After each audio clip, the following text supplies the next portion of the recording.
Hello everyone, स्वागत है आप सभी का। ऐसा लग रहा है भारत और कनाडा अपनी डिप्लोमेटिक फ्रिक्शन की कोई एनिवर्सरी सेलिब्रेट कर रहे हो, क्योंकि जस्ट एक साल पहले जस्टिन ट्रूडो ने कैनेडियन पार्लियामेंट में हरदीप सिंह निज्जर नाम के एक खालिस्तानी सेपरेटिस्ट की किलिंग का मुद्दा उठाया था और भारत पर ब्लेम पिन पॉइंट किया था।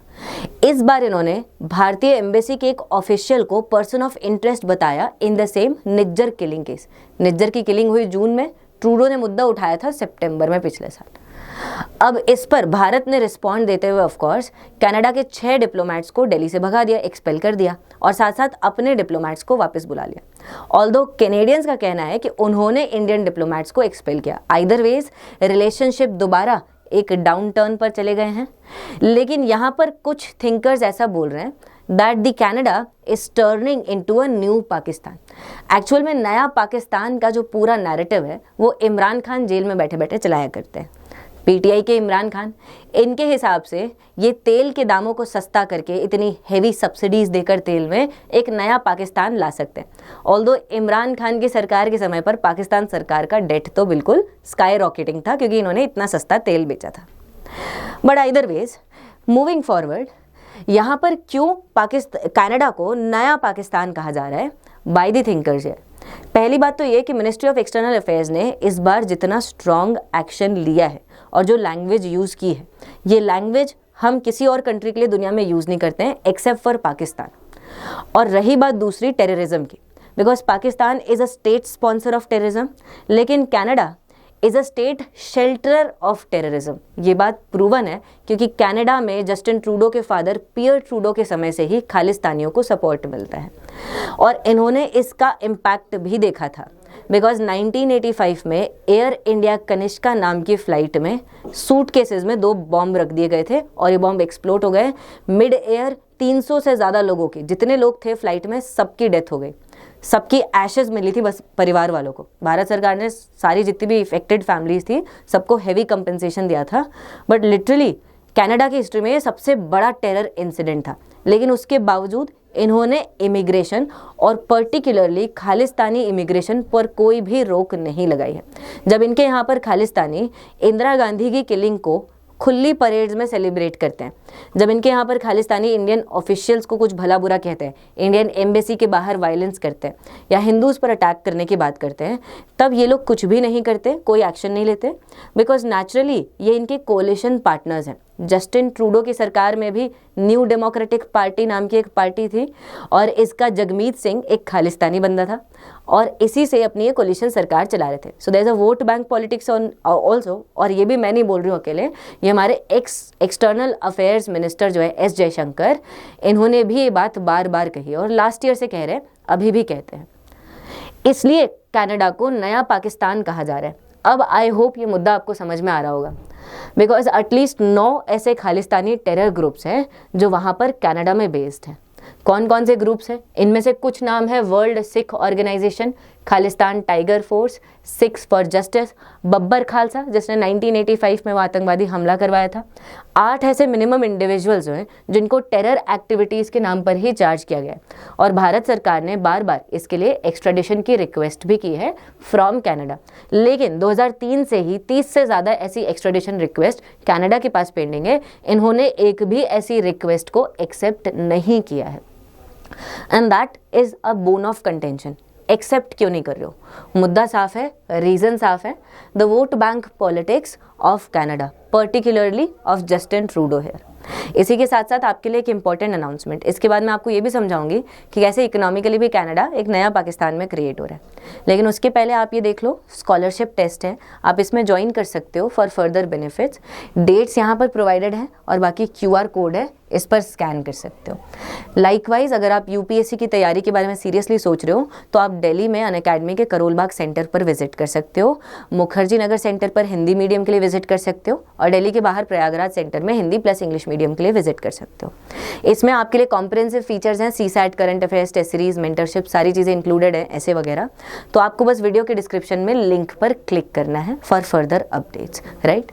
और इसके साथ साथ अनअकैडमी ऐप को भी इंस्टॉल करने के लिए वीडियो के नीचे डिस्क्रिप्शन में लिंक पर आप क्लिक कर सकते हो। So that is there.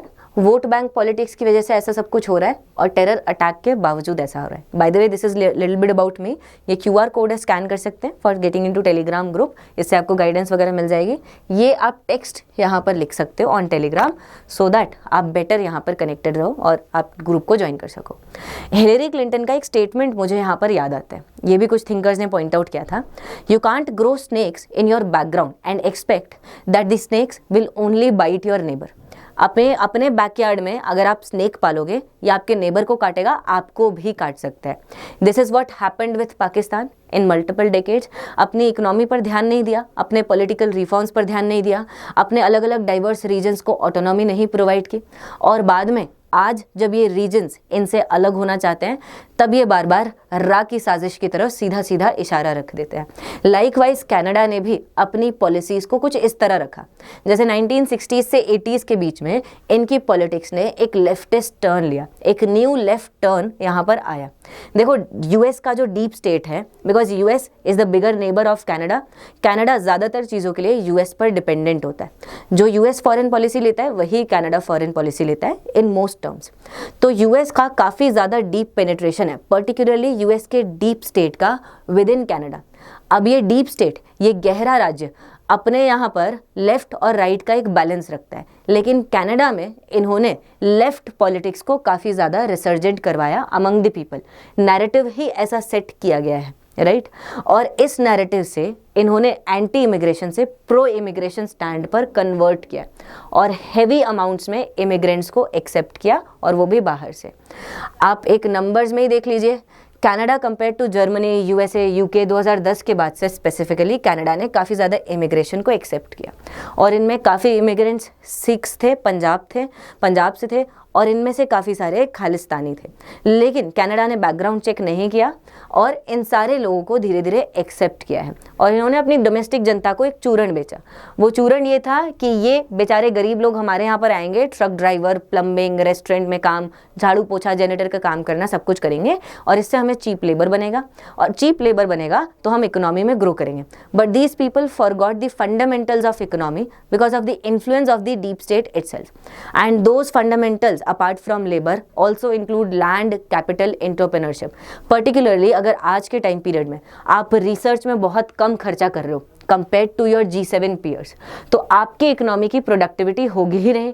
आप मशीन्स में इन्वेस्ट करोगे लेकिन उतना आपको GDP में रिटर्न्स नहीं मिलेंगे उस इन्वेस्टमेंट पर, और तब जो US कैपिटलिस्ट और वेस्टर्न कैपिटलिस्ट ने आपके यहाँ पर इन्वेस्ट कर रखा है वो पैसा बाहर मांगेंगे, वो पैसा बाहर निकालेंगे और कहीं और इन्वेस्ट करेंगे जहाँ पर इन्वेस्ट करना ज़्यादा प्रॉफिटेबल रहेगा। दैट इज़ वाई कनाडा से कंटिन्यूसली इन्वेस्टमेंट्स भागते जा रहे हैं। आप देखो outbound investment is much more compare to the inbound investment है, and that is because of the same reason, क्योंकि इकोनॉमी में ध्यान ही नहीं दिया। ईज ऑफ डूइंग बिजनेस में भी ये लोग बहुत ज़्यादा पीछे हैं। गेटिंग इलेक्ट्रिसिटी इन कनाडा, यहाँ situation is much worse compare to even a third world और a developing country. Construction permits भी ब्लू का देख लो, कनाडा में बहुत मुश्किल से मिलते हैं। ईज ऑफ डूइंग बिजनेस में ये लोग अपने पड़ोसी यूएस के कंपैरिजन में कहीं ज़्यादा पीछे हैं, और उसकी एक सोची समझी चाल हो सकती है, अगर यूएसए से ज़्यादा आगे निकल जाएंगे, अगर यहाँ पर एक ऐसी पॉलिटिक्स आ जाएगी जो अपने खुद के रिफॉर्म्स करवाएगी, खालिस्तानियों को जगह नहीं देगी और यूएस के कचरे को भी जगह नहीं देगी, तो यहाँ पर कनाडा यूएस से भी आगे निकल सकता है, क्योंकि कनाडा के पास नेचुरल रिसोर्सेज काफ़ी है। ऑयल मिलता है, वुड लुम्बरिंग इंडस्ट्री बहुत अच्छी है, नेचुरल रिसोर्सेज में इनके पास है रिसोर्सेज। और यूएस ऐसा क्यों चाहेगा? तो उस चक्कर में, इस इन्फ्लुएंस के चक्कर में इन्होंने अपनी खुद की पॉलिटिक्स को एक अपोस्टल स्टेट की तरह ही बना दिया है। Almost they have become like Pakistan. अपनी पॉलिसीज में रिफॉर्म नहीं लाना है और बाकी वोट बैंक पॉलिटिक्स के लिए दूसरी कंट्रीज पर पॉइंट आउट करना है। नेचुरल रिसोर्सेज का they have not been able to take advantage, क्योंकि ऑयल अब क्लाइमेट चेंज की वजह से कंट्रीज डिमांड नहीं कर रही हैं, और इन्होंने क्योंकि रिसर्च डेवलपमेंट किया नहीं, सस्ता ऑयल प्रोडक्शन ये करते नहीं है, महंगा करते हैं, तो कंट्रीज खरीदती नहीं है। भारत भी इनसे ज़्यादा ऑयल नहीं खरीदता है। इसके साथ साथ इनकी जो बाकी इंडस्ट्रीज़ हैं उसमें भी इन्होंने वैल्यू एडिशन नहीं किया, मैन्युफैक्चरिंग में इतना इन्वेस्ट नहीं किया है, तो दैट्स वाई यहाँ पर भी इनके यहाँ पर हाई एंड जॉब्स नहीं है। रिसर्च है ही नहीं ज़्यादातर चीज़ों में, तो हाई एंड जॉब्स चाहे सॉफ्टवेयर हुआ चाहे मैन्युफैक्चरिंग हुआ आएगा ही नहीं। हाई पेइंग पोटेंशियल फिर होगा ही नहीं। एजुकेशन पर मतलब it's like overall comprehensive, you will have to introspect yourself and you will have to move away from being a new Pakistan. बाकी आपको इस टॉपिक के बारे में क्या लगता है, भारत यहाँ से क्या सीख सकता है in terms of skill development, make in India, digital India, ये सब आप ज़रूर बताइएगा। Like share comment people, thank you so much.